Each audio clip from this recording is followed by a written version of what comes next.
భారత్ మాతాకి జై. పుంగనూరు పరిసర ప్రాంతాల్లో భూ కబ్జాలు చాలా వరకు జరుగుతున్నాయి. దీని గురించి మేము గత 3 సంవత్సరాల ముందు 5 సంవత్సరాల నుంచి పోరాడుతూనే ఉన్నాము.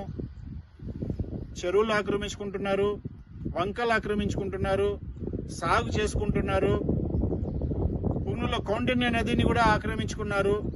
ఇలాంటి సంఘటనలు మేము ఎక్కువ సార్లు తీసుకుని వచ్చినాము పబ్లిక్ దృష్టిలో. అధికారులు దీన్ని స్పందించకుండా నిమ్మకు నీరెత్తినట్లు సైలెంట్ అయిపోవడము, దీనికి ఎవరు బాధ్యతలు అని చెప్పి నేను అడుగుతున్నాను.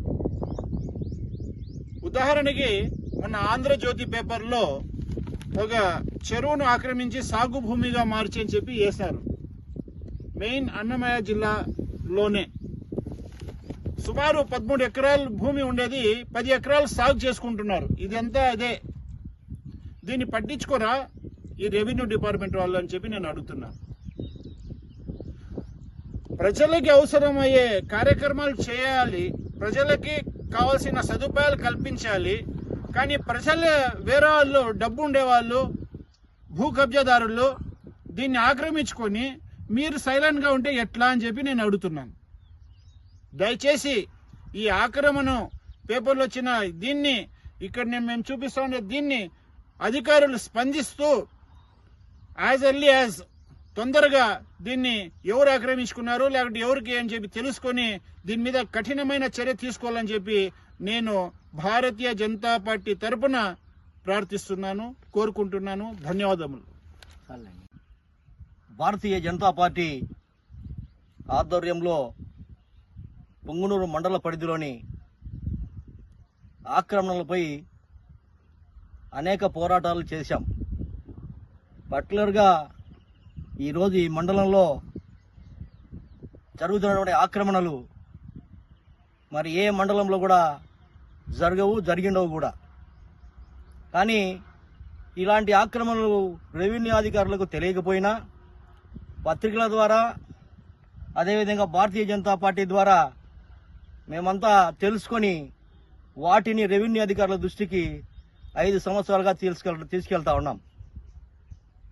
అయితే అధికారులు ఎందుకు దీనిపైన మౌనం వహిస్తున్నారో మాకైతే అర్థం కాదు.